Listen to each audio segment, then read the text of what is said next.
Hi friends, ಎಲ್ರಿಗೂ ನಮಸ್ಕಾರ. ನಾನಿವತ್ತು ಒಂದು ಮುರಿಮೀನ್ದು ಫ್ರೈ ಮಾಡುವ ಅಂತಿದ್ದೇನೆ. ಇದು ಮುರಿಮೀನು, ಇದನ್ನು ಸಿಪ್ಪೆಲ್ಲ ತೆಗೆದಾಗಿದೆ. ಇದನ್ನು ಫ್ರೈ ಮಾಡಬೇಕು ಅಂತ ಉಂಟು. ಅದಕ್ಕೆ ಬೇಕಾದ ಇಂಗ್ರೀಡಿಯೆಂಟ್ಸನ್ನು ಹೇಳ್ತೇನೆ. ಈಗ ಅದಕ್ಕೆ ಬೇಕಾದ ಸಾಮಗ್ರಿಗಳು: ಇದು ಹಸಿ ಕಾಳುಮೆಣಸು ಒಂದೆರಡು ಪೀಸ್ ತೆಗೆದಿದ್ದೇನೆ, ಮತ್ತು ಸ್ವಲ್ಪ ಬೆಳ್ಳುಳ್ಳಿ, ಸ್ವಲ್ಪ ಶುಂಠಿ, ಸ್ವಲ್ಪ ಕರಿಬೇವು ಸೊಪ್ಪು, ಮತ್ತು ಸ್ವಲ್ಪ ಒಂದು ನೀರುಳ್ಳಿ ಸಣ್ಣ ಸಣ್ಣ ಪೀಸ್ ಮಾಡಿದ್ದೇನೆ. ಎಲ್ಲ ಸೇರಿಸಿ ಒಂದು ಪೇಸ್ಟ್ ಮಾಡುವ.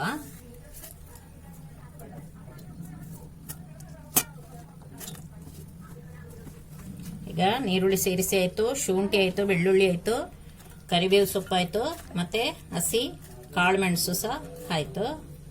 ಇನ್ನು ಸೇರಿಸ್ಲಿಕ್ಕಿರುವುದು ಸ್ವಲ್ಪ ಒಂದು 1/4 ಸ್ಪೂನ್ ಅಷ್ಟು ಅರಿಶಿಣ, 1 ಸ್ಪೂನ್ ಅಷ್ಟು ಮೆಣಸಿನ ಹುಡಿ, ಅಗತ್ಯಕ್ಕೆ ತಕ್ಕಷ್ಟು ಉಪ್ಪು. ನಾನೀಗ ಒಂದು ಸಣ್ಣ ಸ್ಪೂನ್ ಅಲ್ಲಿ ಹಾಕ್ತಾ ಇದ್ದೇನೆ, ಬೇಕಿದ್ರೆ ಮತ್ತೆ ಸೇರಿಸುವ. ಮತ್ತು ಒಂದು ಸಣ್ಣ ನೆಲ್ಲಿಕಾಯಿ ಗಾತ್ರದಲ್ಲಿ ಹುಳಿ ಸೇರಿಸ್ತಾ ಇದ್ದೇನೆ, ತುಂಬಾ ಟೇಸ್ಟ್ ಆಗ್ತದೆ. ಸ್ವಲ್ಪ ಅಗತ್ಯಕ್ಕೆ ತಕ್ಕಷ್ಟು, ಜಾಸ್ತಿ ಅದು ಪೇಸ್ಟ್ ತರ ಆಗಬೇಕು, ಜಾಸ್ತಿ ನೀರು ಹಾಕೋದು ಬೇಡ, ಸ್ವಲ್ಪ ನೀರು ಸೇರಿಸು ಸಾಕಾಗ್ಬೋದು. ಇನ್ನಿದನ್ನು ಚೆನ್ನಾಗಿ ಫೈನ್ ಆಗಿ ಗ್ರೈಂಡ್ ಮಾಡಿ ಬರ್ತೇನೆ. ಈಗ ಪೇಸ್ಟ್ ರೆಡಿ ಆಗಿದೆ, ಗ್ರೈಂಡ್ ಮಾಡಿ ಆಗಿದೆ. ಇದೊಂದು ಪಾತ್ರದಲ್ಲಿ ಹಾಕ್ತಾ ಇದ್ದೇನೆ. ಈಗ ಸ್ವಲ್ಪ ಉಪ್ಪು ಬೇಕು ಪೇಸ್ಟಿಗೆ, ಒಂದು 1/4 ಸ್ಪೂನ್ ಅಷ್ಟು, ಸಣ್ಣದು ಸ್ಪೂನು 1/4 ಸ್ಪೂನ್ ಅಷ್ಟು ಹಾಕ್ತಾ ಇದ್ದೇನೆ. ಇನ್ನು ಚೆನ್ನಾಗಿ ಮಿಕ್ಸ್ ಮಾಡುವ, ಉಪ್ಪಲ್ಲೆಲ್ಲ ಸೇರ್ಲಿ ಪೇಸ್ಟ್ನೊಟ್ಟಿಗೆ. ಈಗ ಪೇಸ್ಟ್ ರೆಡಿ ಆಯ್ತು. ಇನ್ನು ಅಗತ್ಯಕ್ಕೆ ಬೇಕಾದಷ್ಟು ಮಾತ್ರ ಹಾಕಿದ್ರೆ ಸಾಕು. ಬಾಕಿ ಬಂದದನ್ನು ಒಂದು ಡಬ್ಬೆಯಲ್ಲೋ ಇಲ್ಲದ ಪಾತ್ರದಲ್ಲ ಹಾಕಿ ಮುಚ್ಚಿಟ್ಟು ಫ್ರಿಜ್ ಅಲ್ಲಿ ಇಡಬಹುದು, ಏನು ಹಾಳಾಗೋದಿಲ್ಲ. ನೆಕ್ಸ್ಟ್ ಮೀನ್ ಫ್ರೈ ಮಾಡುವಾಗ ಅದನ್ನು ಉಪಯೋಗ ಮಾಡಬಹುದು. ಈಗ ನಾನು ಸ್ವಲ್ಪವೇ ತೆಗೆದಿರೋದು. ಇನ್ನು ಮೀನಿಗೆಲ್ಲ ಪೇಸ್ಟ್ ಅನ್ನು ಹಾಕಿಡುವ.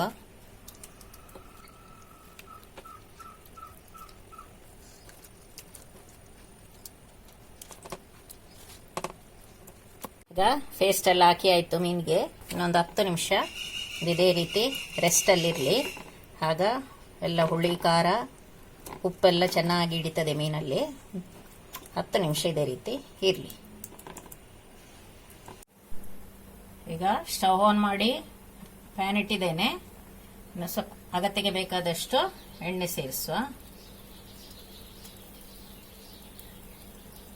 ನಮ್ಮ ಅಗತ್ಯಕ್ಕೆ ಎಷ್ಟು ಬೇಕೋ ಅಷ್ಟು ಎಣ್ಣೆ ಸೇರಿಸಿದ್ರೆ ಆಯ್ತು. ಎಣ್ಣೆ ಬಿಸಿಯಾಗಿ ಬರಲಿ. ಈಗ ಮೀನು ರೆಸ್ಟ್ ಅಲ್ಲಿ ಇಟ್ಟು 10 ನಿಮಿಷ ಆಗಿದೆ. ಎಣ್ಣೆ ಒಳ್ಳೆ ಬಿಸಿಯಾಗಿದೆ. ಈಗ ಮೀನು ಪ್ಯಾನ್ ಅಲ್ಲಿ ಹಾಕ್ತೇನೆ.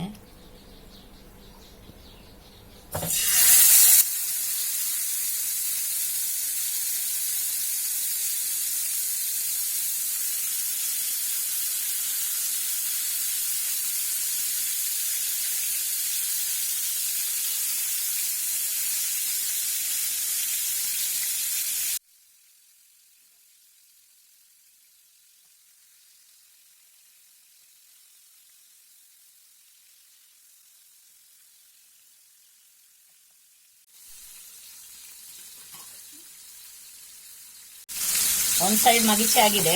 ಈಗ ಇನ್ನೊಂದು ಸೈಡ್ ಅದೇ ರೀತಿ ಒಂದು 4-5 ಬಾರಿ ಮಗಿಚಿ ಬೇಯಿಸಬೇಕಾಗಬಹುದು. ಅಂದ್ರೆ ಇದು ಮಾಂಸ ಜಾಸ್ತಿ ಇರುವ ಮೀನಾದ್ರಿಂದ ಅಷ್ಟು ಬೇಗ ಫ್ರೈ ಆಗಿ ಸಿಗ್ಲಿಕ್ಕಿಲ್ಲ, ಅದರಿಂದ ಮಗಿಸ್ತಾ ಇರಬೇಕು. ಈಗ ನಾನು ಇನ್ನೊಂದು ಸೈಡ್ ಮಗಿಸ್ತೇನೆ.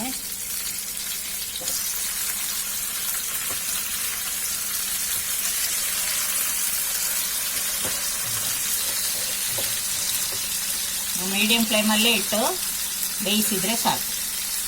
ಒಂದು 4-5 ಬಾರಿ ಆಚೆ ಈಚೆ ಮಗಿಸುವಾಗ ಫ್ರೈ ಆಗಿ ಸಿಗ್ಬೋದು.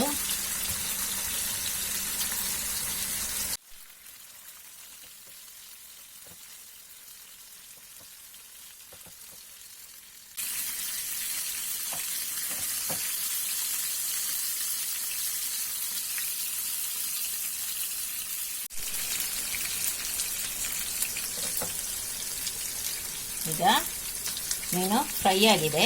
ಈಗ ಇದನ್ನು ತೆಗಿತಾ ಇದ್ದೇನೆ.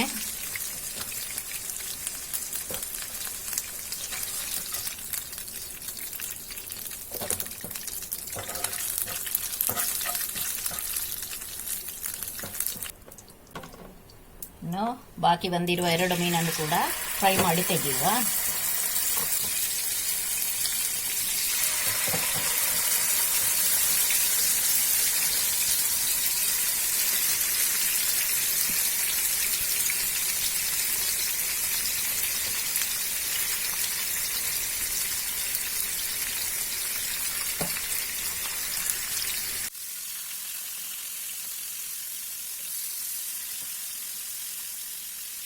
ಫಿಶ್ ಫ್ರೈ ರೆಡಿ ಆಗಿದೆ. ತುಂಬಾ ಟೇಸ್ಟಿನೂ ಆಗಿದೆ. ಇದ್ರದ್ದು ಮೇನ್ ಇಂಗ್ರೀಡಿಯೆಂಟ್ಸ್ ಅಂದ್ರೆ ಹಸಿ ಕಾಳುಮೆಣಸೆ. ಅದು ಹಾಗೆ ಹಾಕಿದ್ರೆ ತುಂಬಾ ಟೇಸ್ಟ್ನೂ ಆಗ್ತದೆ. ಆದ್ರಿಂದ ನೀವು ಕೂಡ ಒಮ್ಮೆ ಇದೇ ರೀತಿ ಟ್ರೈ ಮಾಡಿ ನೋಡಿ. ನಿಮಗೂ ತುಂಬಾ ಇಷ್ಟ ಆಗ್ಬೋದು. ಇಷ್ಟ ಆದ್ರೆ ಲೈಕ್ ಮಾಡಿ, ಶೇರ್ ಮಾಡಿ, ಸಬ್ಸ್ಕ್ರೈಬ್ ಮಾಡಿ.